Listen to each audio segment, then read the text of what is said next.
In this video, we're going to illustrate how the call and return operations work in the x86 64-bit architecture. These two operations are a very important part of the procedure call mechanism on the x86, but only a part. Let's start with a larger picture.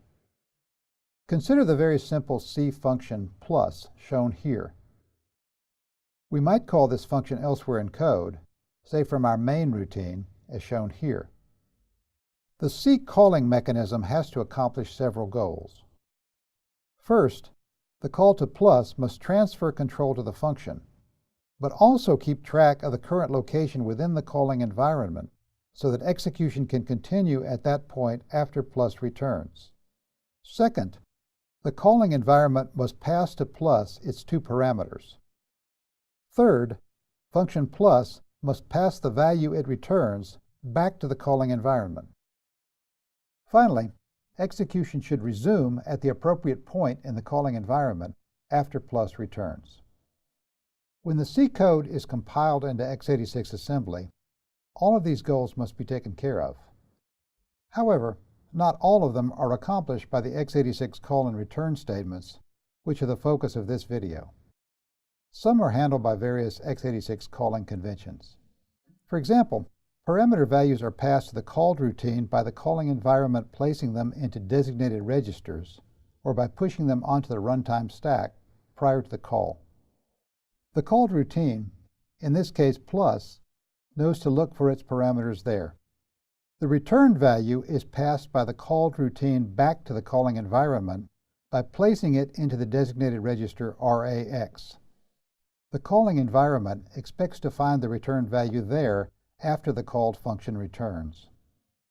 There's one further aspect of the procedure calling mechanism that's worth mentioning. Since the registers are global and accessible to all routines, there's a set of conventions that routines follow to preserve register values across calls. Depending on the register, either the caller or the callee is expected to save and restore the register's value. We'll discuss these aspects of the procedure calling mechanism only in passing in this video, but let's get on to call and return. The purpose of the x86 call and return operations is only to transfer control, first to the called routine and then back to the calling environment. Shown here is a small portion of the x86 code generated by the compiler for our simple C example. We've also shown possible addresses for each assembly statement. The linker has placed function plus into memory starting at location 400546 and placed function main at location 40054A. Now suppose that we're in main, poised to execute the call plus statement. Notice that that statement is at memory location 400558, which means that the program counter has that value. Let's see what happens as execution proceeds with the call statement. Call does two things. It records the return address and transfers control to the called routine. So first, we need to save the return address for this call. When the call to plus returns, we want to continue executing at the following statement. That is, the move-L statement immediately following the call. To accomplish that, we need to save the address of that statement, namely 40055D. Note that it wouldn't do to save it in a register, since, in general, we don't know how many other procedure calls might occur before we return.